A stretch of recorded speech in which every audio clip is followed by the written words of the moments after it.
entender cuando usted emita un diagnóstico, tiene que emitir dos diagnósticos. Siempre un concepto pulpar y un concepto periapical. Partamos de ese hecho. Siempre se emiten dos conceptos, uno pulpar y uno periapical. Si hay una afección pulpar, digamos una pulpitis, ¿sí? digamos un tratamiento previamente iniciado, una pulpa sana, siempre tiene que haber un estado periapical. Entonces yo tengo que decir, por ejemplo, pulpa clínicamente normal, periapical, periodonto normal. Ya tengo dos diagnósticos en un diente: pulpa clínicamente normal, periodonto normal. ¿Listo? O, digamos, pulpitis irreversible sintomática,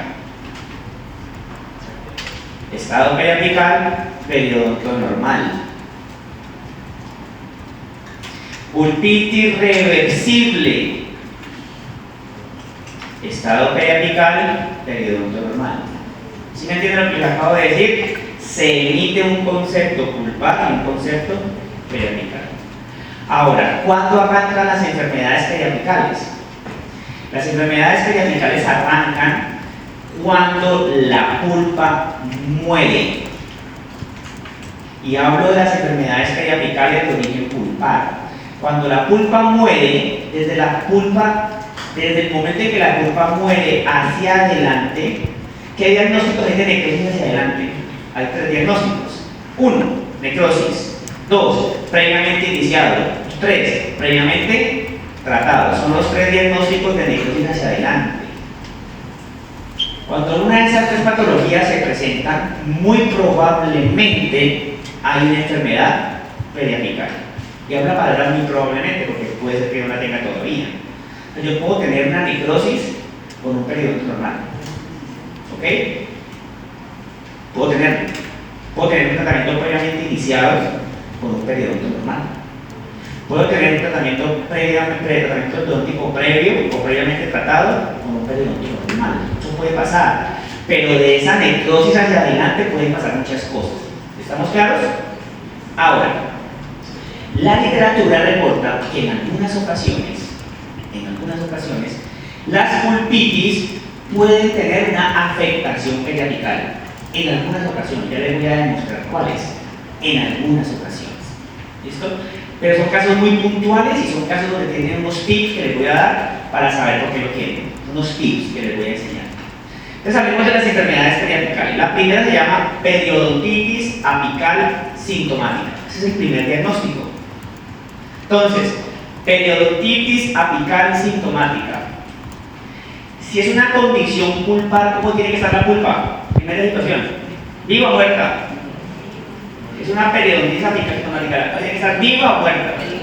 Muerta. Ya lo acabo de decir. Desde necrosis hacia adelante se presentan las enfermedades periapicales. Lo acabé de decir. Entonces, periodontitis apical sintomática, una condición para que se genere normal es que la pulpa esté muerta, o esté previamente iniciada, o esté previamente tratada. De allí parte esa enfermedad. ¿Listo? ¿Me captan la idea? Desde necrosis hacia adelante. Necrosis hacia adelante.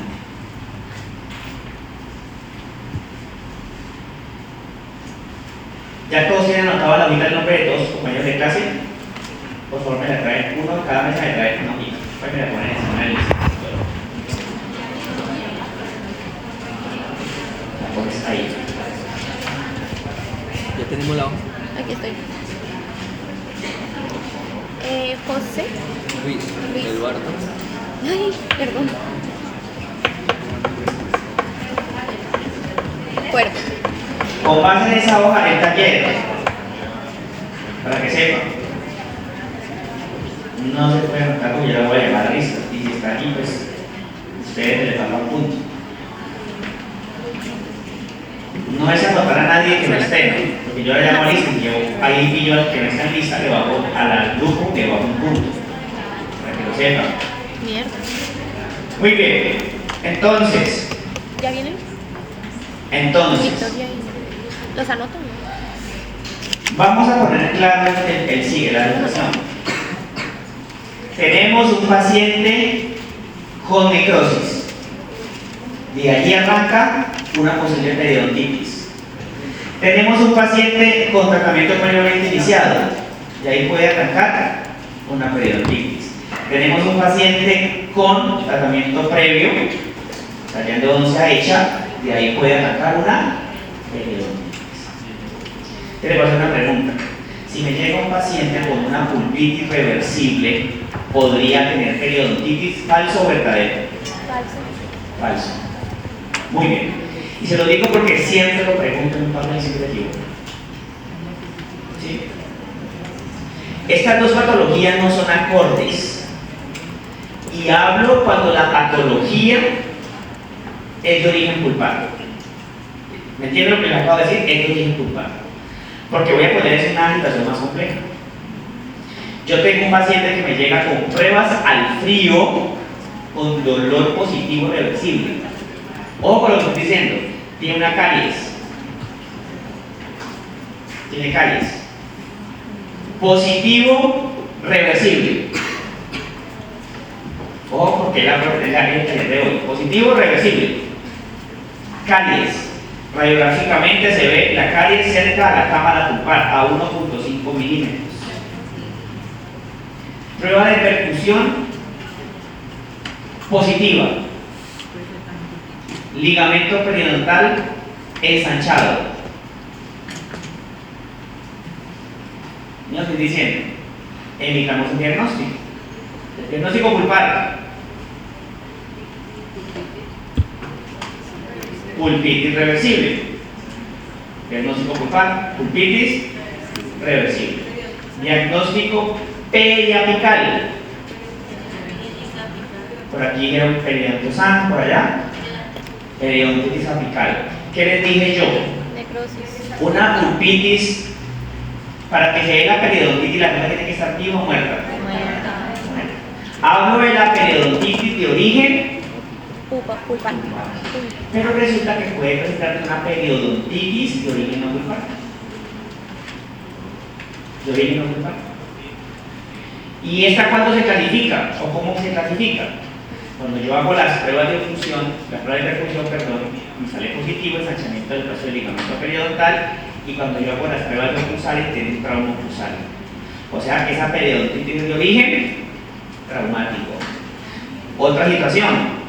Un golpe que genera una periodontitis porque se inflama el periodonto, ya que hay periodontitis, pero la pulpa está vital. Entonces aquí, ¿qué tengo que hacer? Tengo que entender muy claramente que esas periodontitis son de origen no pulpar. ¿Por qué se los quiero decir así? Porque muchas veces los odontólogos ven la radiografía panorámica, ven una lesión apical y de una me dicen haga el tratamiento de conductos. Me llega a mi consultorio, yo hago la prueba de sensibilidad y me responde positivo ese diente a las pruebas térmicas. Si el diente está positivo a las pruebas térmicas, ¿tendré que hacer el tratamiento de conductos a ese diente por lesión apical? ¿Ustedes qué dicen? No, porque es que el problema no es pulpar. Si yo le hago la endodoncia a ese diente, ¿quién me dice a mí que esa lesión se va a quitar? Si no quita el origen del problema. El origen del problema no es pulpar. ¿Sí me entienden lo que les acabo de decir? Entonces, por favor, ténganlo muy presente porque es el error más común que ustedes cometen. Si ustedes van a emitir una pulpitis reversible con una periodontitis apical sintomática, tienen que presentar que esa periodontitis es de origen no pulpar. Tienen que decir de dónde viene esa periodontitis. Entonces, esa periodontitis es de origen no pulpar ocasionada por un trauma oclusal. Ya la cosa me cambia. Pero cuando yo ya leo ese diagnóstico, entiendo que tengo que hacer ajuste de la oclusión, hacer la resina de ese diente y el problema se soluciona. No significa que tengo que hacer tratamiento de conductos. ¿Estamos claros con lo que les acabo de decir? no se pierdan este hilo, porque este hilo es muy importante, porque es donde más se confunden todos a la hora de evaluar un paciente en la clínica y a la hora de responder una pregunta en el examen de endodoncia. ¿Estamos claros? Bueno, ya sabiendo ese concepto, hablemos de cada una de las patologías. Las periodontitis apicales sintomáticas son patologías que son inflamatorias agudas, o sea que el ligamento está muy inflamado, ¿sí? Y hay muchísimo dolor en el diente. ¿Cuál es el dolor en el diente? El dolor duele, el dolor se presenta cuando hago percusión. O sea, a la percusión yo toco el diente, yo lo percuto y eso duele demasiado. De 1 a 10 duele 10. Y el dolor continúa después de haber percutido. Ojo, dolor continúa después de haber percutido. ¿Listo? Duele muchísimo. El paciente inclusive manifiesta que siente que el diente le palpita. Siente el diente flojo. Dice, doctor, yo creo que ese se me va a caer. Y no es que se vaya a caer, sino que está tan inflamado el ligamento que el paciente siente esa propiocepción del diente flojo, porque está muy inflamado. ¿Listo? ¿Puede tener movilidad el diente? Sí, puede tener movilidad. ¿De qué depende? De que tenga también compromiso periodontal. Si lo tiene muy de mala, pues también tiene movilidad. Eso lo vamos a ver después cuando veamos endoperio. Pero el hecho es que hay movilidad, puede haberla. ¿Puede haber lesión apical? Sí, puede haberla. Miren la radiografía. En la radiografía ustedes ven el molar y miren el premolar. Miren la diferencia entre un ligamento ensanchado y una lesión apical. Ligamento ensanchado, ¿cómo se ve? Ustedes vean el molar y miren el ligamento cómo se ve en todo su esplendor y sobre todo en periapical, más ancho de lo normal, ¿sí o no? Miren el molar. ¿Listo? Ahora miremos el premolar. El premolar tiene el ligamento ensanchado, lo ven, todo en todo su esplendor, pero además de eso se ve en el ápice una zona radiolúcida que ya se extiende ¿hacia dónde? Hacia el hueso. ¿Sí lo vieron? Son dos cosas totalmente distintas. Por favor, si quieren, tomen foto para que repasen eso, lo analicen con sus ojos y se lo metan en su cabeza y en su disco duro.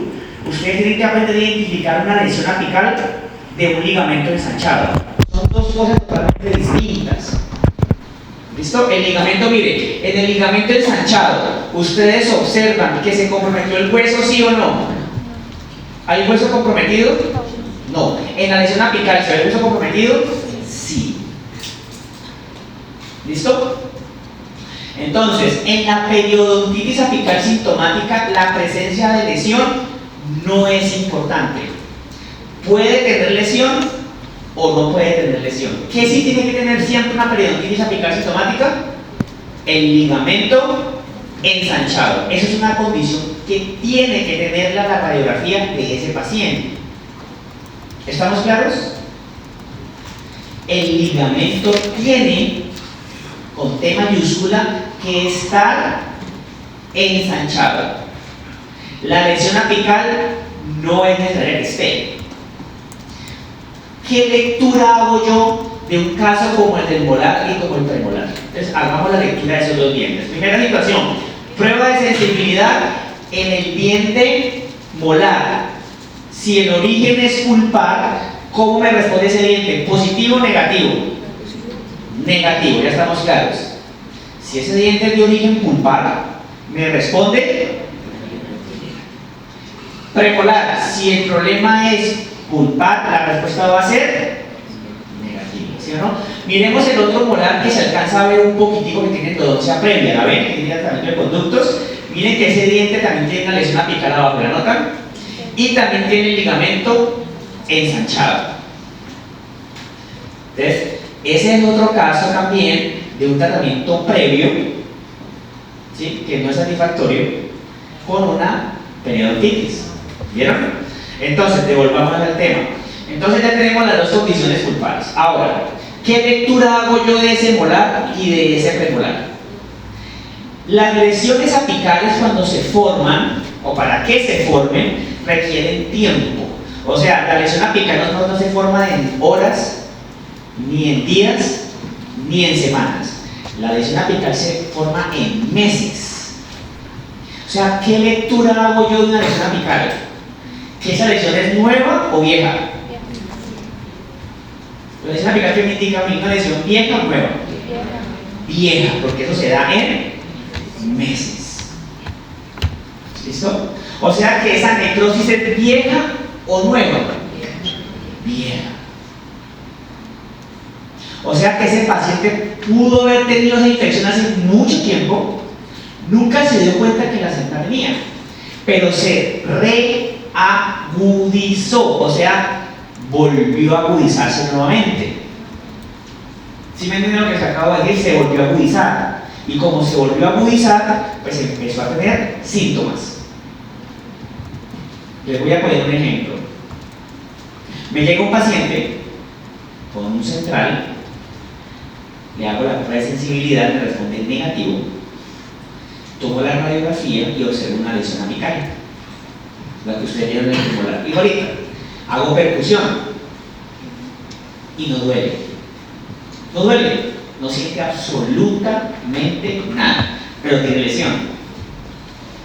Se va a su casa y le digo, no, ¿sabe qué? Venga, hay que hacer endodoncia, vamos a meternos del endodoncista porque pues yo no hago endodoncia, me da miedo, no me gusta, vamos del endodoncista. Entonces el paciente dice, yo voy. Te van al endodoncista y dice, no, yo lo puedo atender la otra semana. El paciente va a su casa y luego la voy a invitar al cine.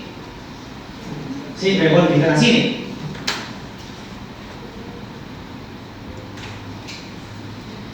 Y en la invitada al cine, comiendo crispetas, muerde una pepita. No dice nada, paquita, tranquilito. A los 2 días, el paciente comienza a sentir dolor, comienza a sentir el diente flojo, comienza a sentir dolor al tocárselo. No se puede cepillar porque toca el cepillo de los dientes y le duele. No puede comer un pan con leche porque le duele. Miren cómo un diente que estaba asintomático, por una situación que se presentó, se vuelve sintomático y tenía lesión.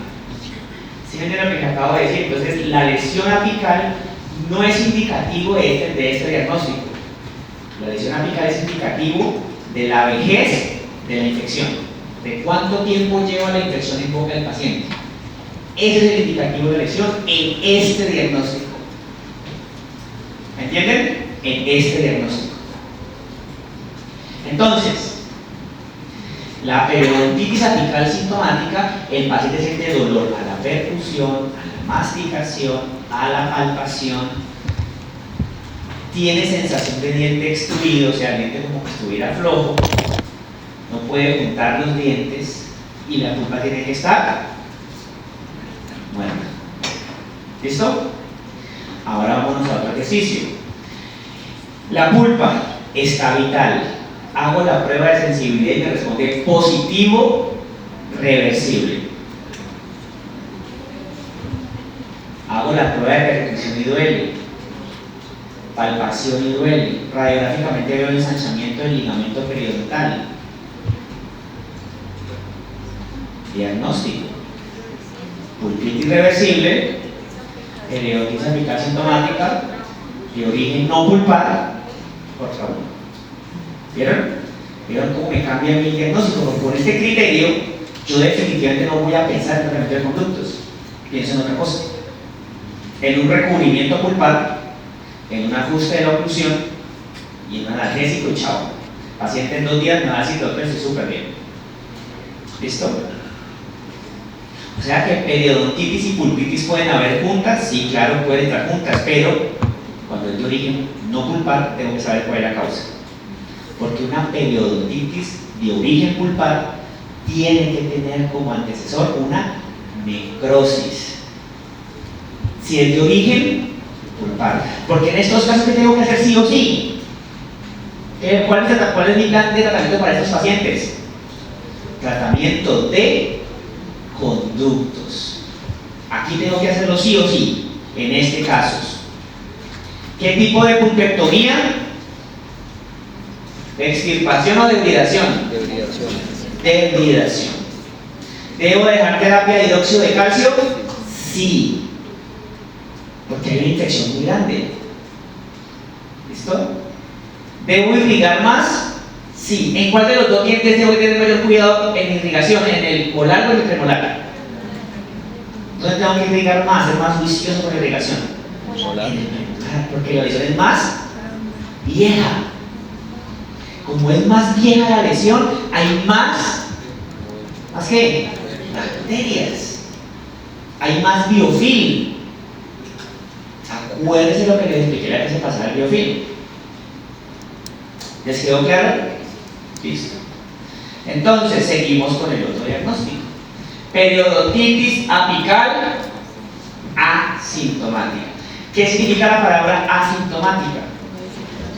Que el paciente no siente ni M, ¿sí o no? No siente nada. ¿Cuál es el signo característico de una periodontitis apical asintomática? ¿Qué tiene que tener sí o sí? ¿Qué ven en las dos radiografías igualitas? Zona radiolúcida. ¿Qué ven? No. Zona de radiolúcida.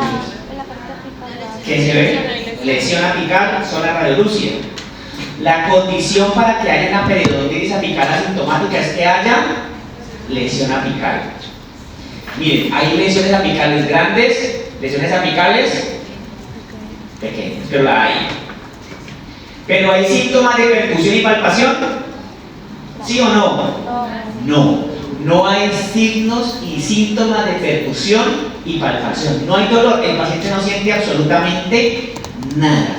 Miren, el molar, ¿cómo debe estar la pulpa? ¿Viva o muerta? El primer molar. Si hago la prueba de sensibilidad del paciente, muerta. ¿Y cómo están los dientes que tienen la endodoncia derecha?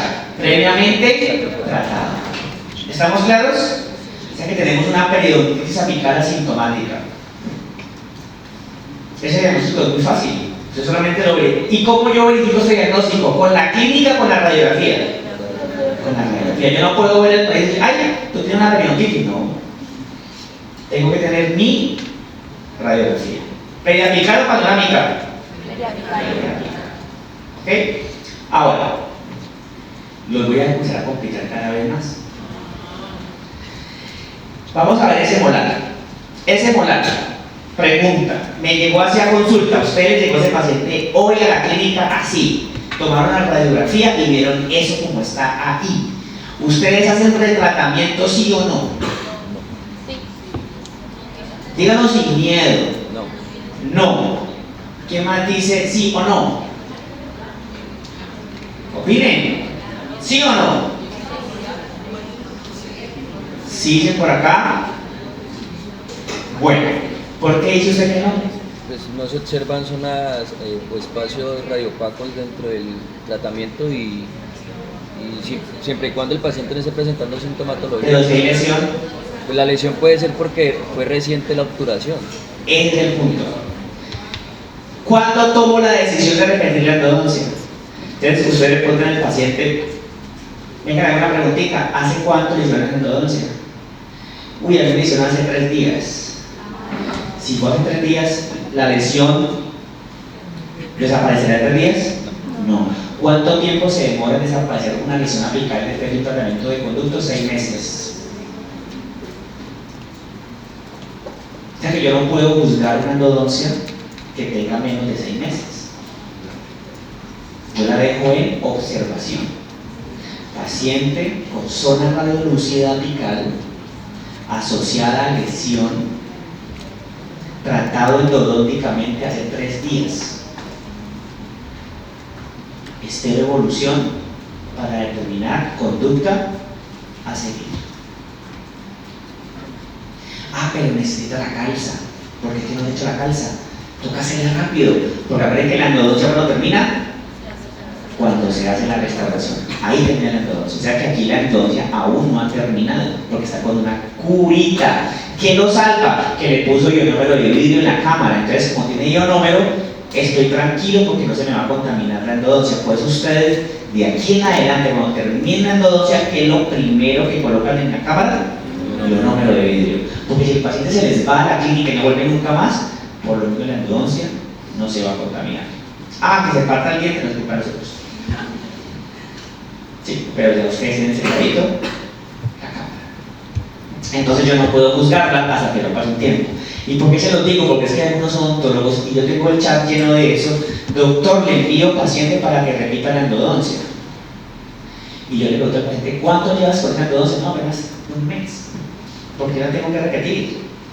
Ah, es que no quedó bonita. Quedaron espacios. No le hicieron bien bonita. Ok, no quedó bonita, pero porque no esté bonita, no significa que tengo que repetirla.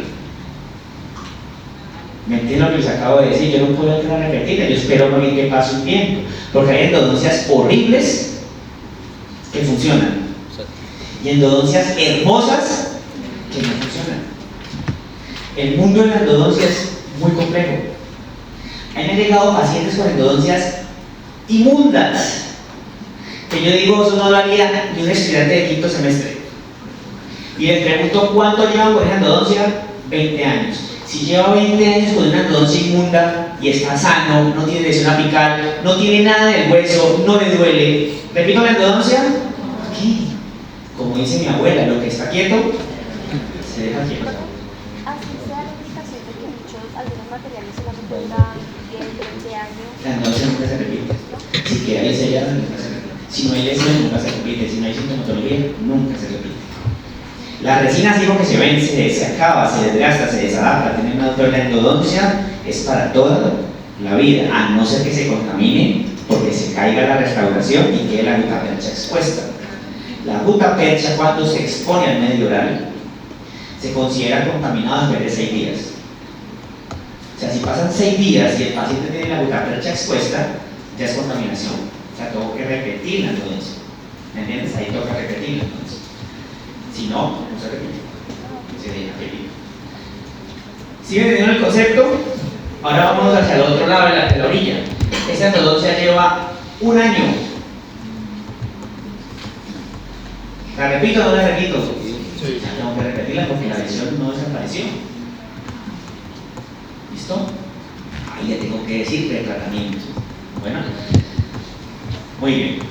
Entonces las periodontitis solamente se diagnostican por medio de una radiografía. Periodontitis apical asintomática. Asintomática.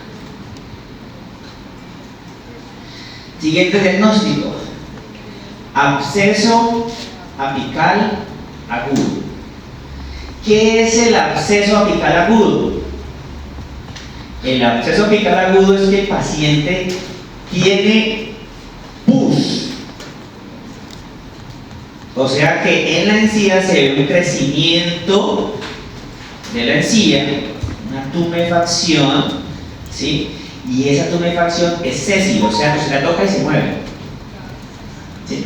Se la palpa y se mueve, porque está llena de líquido, está llena de pus, se llama absceso. ¿Qué tiene este paciente?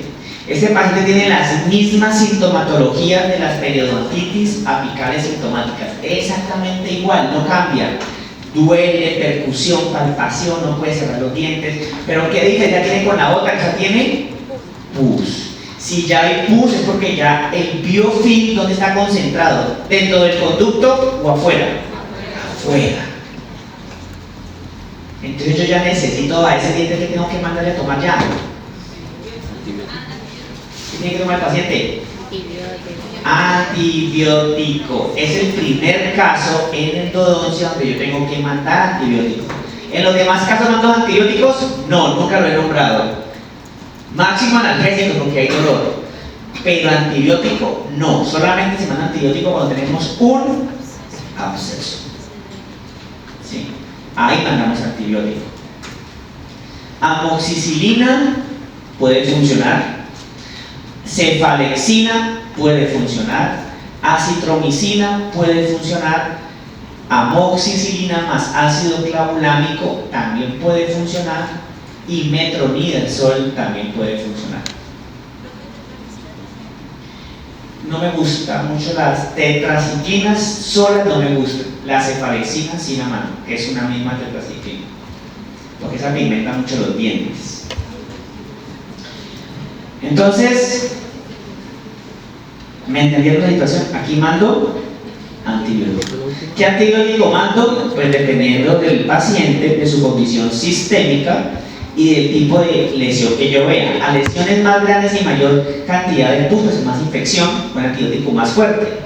A lesiones aplicables, abscesos más pequeñitos, pues con un antibiótico con menor capacidad de acción, o sea, una moxi que es mucho más amplio espectro. ¿Listo? ¿Estamos claros? Entonces, este paciente le hago apertura, después de que me el antibiótico, le hago apertura. ¿Qué tengo que hacer a ese paciente? Lo primero que le hago es drenarlo, o sea, tengo que drenar esa pus. ¿Cómo la puedo drenar? ¿Por el conducto o por afuera? Por el conducto es muy fácil porque ustedes hacen la apertura y a solamente hacer la apertura sale pus. Solamente. En algunos casos no sucede eso, y si no sucede eso, entonces hacen la apertura y hacen lo que más les gusta a ustedes hacer, perforar el CDC. Entonces con una lima 10, una lima 15 y se van derecho, ¡pam!, para tocar el hueso. Tocar el hueso y sale pus, o sea, se drena. Si no lo logro hacer por el conducto, entonces cojo una hoja de bisturí número 15 y hago una incisión vertical, que se haga una incisión en toda la zona del absceso y como si estuviera despichando un barro, dreno. ¿Eso va a doler? Va a doler, porque el anestésico no va a coger adecuadamente. Hay que advertir al paciente, pero cuando ustedes drenan, el paciente lo va a amar, porque sienten que se les libera una presión que tenían en la cara. Si yo a estos pacientes no los dreno, fácilmente esa infección puede viajar por los espacios aponeuróticos. Acuérdense de los espacios aponeuróticos. Pregunta de parcial, primer parcial, espacios aponeuróticos.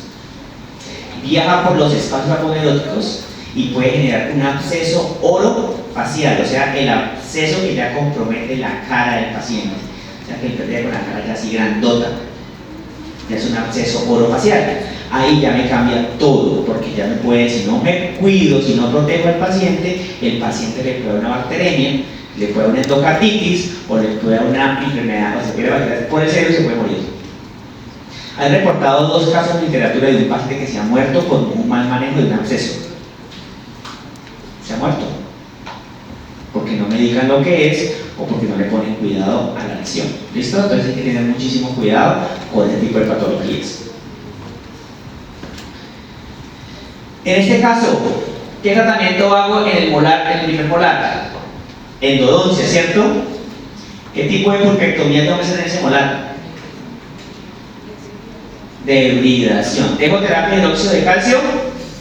Sí, porque hay una infección grande, ¿ok? Entonces tengo que dar terapia de óxido de calcio. Muy bien. Aquí lo mismo. Apertura. ¿Qué tipo de pulpectomía? Debridación. Terapia de hidróxido de calcio. ¿Y cuándo termino la endodoncia? Cuando ya no haya absceso, cuando ya esté todo totalmente sano. Ahí arranco ya o termino mi tratamiento de conductos. Cuando ya el diente esté totalmente sano. El siguiente, absceso periapical crónico. El absceso periapical crónico es muy fácil de detectar porque se observa que el paciente tiene una fístula. La fístula es una lesión que se presenta en el tejido porque es una vía de escape de la pus, o sea que por ahí que está drenando todo el tiempo infección. ¿Ok? La fístula tiene una boquita pequeñita que es un revestimiento de epitelio que se llama oestoma o estómago. ¿Listo? Por ahí es la boquita. Como tiene una boquita,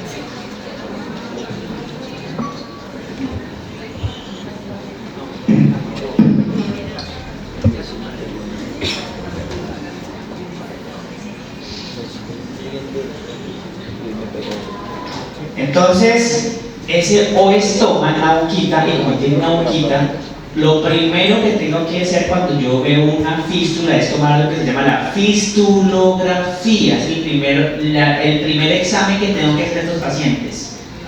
Fistulografía. Porque yo tengo que determinar si ese absceso preapical crónico es de origen pulpar o de origen no pulpar. Entonces, ¿cómo se toma la fístula? Ustedes cogen un cono de gutapercha número 20, lo desinfectan en hipoclorito por 45 segundos, lo secan en una gasa y lo meten por el oestoma. O sea, el conito va a entrar por el oestoma hasta que ustedes sientan que toca algo duro y no avanza más. Ahí paran y toman la radiografía como ustedes ven en esta imagen. Miren la imagen, miren la fistulografía, miren el diente, miren la lesión apical que tiene abajo y miren donde llegó la gutapercha, llegó hasta la zona apical. O sea que esa fistulografía me indica que esa lesión es de origen pulpar. ¿Cómo la voy a diagnosticar? Como un absceso periapical crónico. Esos pacientes tienen signos y síntomas, no sienten absolutamente nada. Solo dicen, venga, yo vengo a consulta porque tengo una bolita en la encía que yo me la estripo, se me desapareció y me aparece una bolita. Sí, es un absceso. ¿La pulpa está viva o está muerta? Muerta, necrosada. Ahora, yo puedo tomar la fistulografía y resulta que la fístula me llega a la furca. Me llega a la furca y la pulpa está vital, responde positivo normal. Entonces esa lesión será de origen pulpar. No, un absceso periapical crónico de origen no pulpar que puede estar asociado a una lesión de furca grado 1, grado 2, grado 3, etcétera, etcétera. Por ejemplo, yo tuve un trauma, pum, un golpe en un central. La gente se golpeó y se partió la raíz. Se partió. A los 5 días apareció la fístula. Hago la prueba de sensibilidad a mi paciente y me responde todavía positivo retardado. Pero resulta que toco la fistulografía y se me va justo donde se ve la línea de fractura. ¿Ese absceso periapical crónico será de origen pulpar o no pulpar? No pulpar, es por un trauma, o sea, por una fractura radicular. ¿Les quedó claro? Es muy importante que lo tengan siempre presente a la hora de diagnosticar el origen de esa fístula. ¿Listo?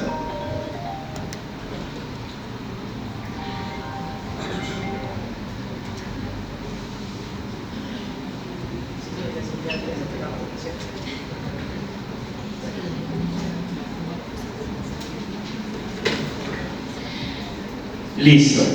Entonces, en este caso, cuando es de origen pulpar, ¿hago o no hago tratamiento de conductos? ¿Es de origen pulpar? Sí. ¿Sí?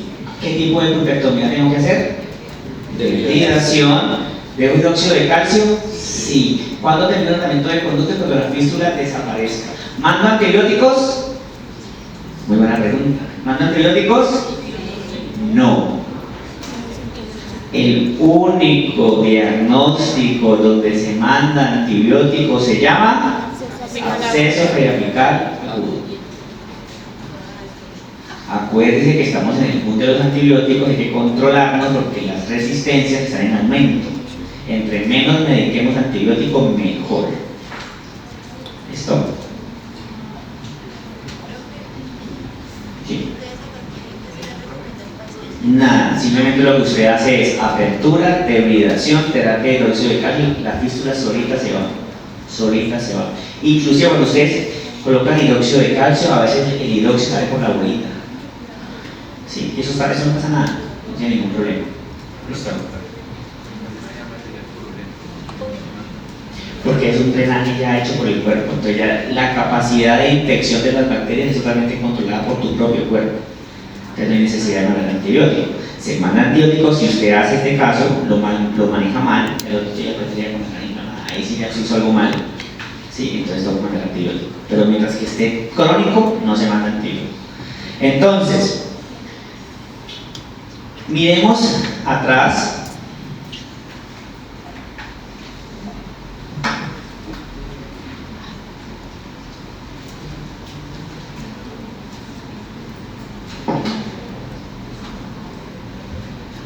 Miren, aquí hay lesión En este caso del absceso no me interesa si hay lesión o no, solo me interesa que haya absceso. Si hay lesión, ¿qué significa? ¿Que es viejo o nueva la infección? Vieja. Eso es lo único que me interesa saber a mí, si hay lesión. Si hay lesión, ¿tengo que mandar antibiótico más fuerte o menos fuerte? Más fuerte porque hay más infección. Si no hay lesión, un antibiótico menos fuerte. ¿Ok? Es la forma como yo elijo el antibiótico para este tipo de casos. En este caso, también hay lesión apical. Miren abajo, hay lesión apical. O sea que en los abscesos periapicales crónicos hay lesión apical. Sí, hay lesión apical. Muy bien. Otra, osteitis condensante. Miren la osteitis condensante cómo se ve. La osteitis condensante se ve como una zona radio-opaca en el ápice. Pero ustedes, ¿cómo ven esa osteitis? Que involucra, ojo, miren, involucra las raíces. O sea que está en contacto con ellas. ¿Listo? Este paciente tiene dos vías. La primera vía que tiene ese paciente es que la osteitis condensante, para que se forme o para que se presente, tiene que tener dos patologías. Un camino, es que es una patología que se presentó a expensas de una pulpitis irreversible asintomática. O la otra vía que se puede dar es una cicatrización de una periodontitis apical asintomática. Son las dos vías. ¿Cómo voy a saber qué vía es? Muy sencillo. Miremos ese diente tan bonito. Entonces, primera situación, ¿qué vemos arriba? Restauraciones grandes y defectuosas. Una restauración que está cerca a la cámara pulpar, probablemente la tocó. ¿Listo? O sea que hicieron un recubrimiento, probablemente intentaron hacerlo. Pero miremos el espacio del canal radicular. ¿Ustedes cómo ven ese espacio del canal radicular? ¿Homogéneo o no homogéneo? El espacio del canal radicular, del molar. O sea, ¿lo ven igualito de arriba a abajo o lo ven distinto? ¿Qué ven de distinto? Que en la parte apical no se ve conducto, o sea, se ha ido obliterando. ¿Qué les dije yo de una pulpitis irreversible asintomática? Uno de los orígenes, ¿cuál es? La degeneración pulpar. ¿Se acuerdan de la degeneración pulpar? Es un origen. O sea que ese diente, miren, tuvo una pulpitis irreversible asintomática y se formó la osteitis condensante. Ese diente, cuando yo haga la apertura, ¿me saldrá sangre, sí o no? ¿Saldrá sangre? Claro que sale sangre, porque tiene una pulpitis irreversible asintomática. Hago debridación, hago extirpación. Extirpación. ¿Por qué la detecté? Por la forma como se carga la radicular. Si fuera de origen periapical, o sea, antecedida de una periodontitis apical asintomática, ¿cómo estaría el conducto completamente homogéneo? O sea, no habría obliteración. Pero la prueba de sensibilidad me respondería negativa, porque acuérdense que la periodontitis tiene la pulpa muerta. Entonces, a ese caso, ¿qué le haría? ¿Extirpación o debridación? Entonces, por eso es tan importante saber diagnosticar, porque con el buen diagnóstico yo determino qué tipo de endodoncia voy a hacer. ¿Sí? ¿Sí me entendieron lo que les acabo de decir o no me entendieron? Entonces, vamos de nuevo. La osteitis condensante es una patología ósea donde hay una condensación de hueso. Esa condensación de hueso que se da involucra los ápices. Para que eso se genere, el origen del problema son dos. Una, pulpitis irreversible asintomática, o la otra vía, periodontitis apical asintomática. Son las dos vías. ¿Cómo sé cuáles son las dos vías? La primera, la prueba de sensibilidad. Prueba de sensibilidad positivo retardado. Ya sé que es por culpa de una pulpitis irreversible asintomática. Prueba de sensibilidad negativo. ¿Es por culpa de quién? De una periodontitis apical asintomática. Ahora, radiográficamente, ¿cómo lo puedo ver? Ustedes toman la radiografía Y si ustedes observan que el conducto pierde su homogeneidad en todo su esplendor, de arriba hacia abajo, o sea que se ve obliterado, o sea que se ha ido degenerando el conducto, entonces estamos hablando de que su origen es confirmado de una pulpitis irreversible, asintomática. ¿De qué tipo de pulpitis que la que le dije la vez pasada? Por culpa de una degeneración pulpar. Pero resulta que en el otro extremo la prueba es negativa, hago el examen radiográfico y veo la pulpa totalmente homogénea. O sea que es originario de una periodontitis apical asintomática. ¿Por qué es importante esto? Porque si es pulpitis, ¿qué hago? Extirpación. Si es periodontitis, ¿qué hago? Desviación. ¿Listo? ¿Claros? Muy bien. Te vamos a hacer el taller. Ahora sí, arranquemos con el taller.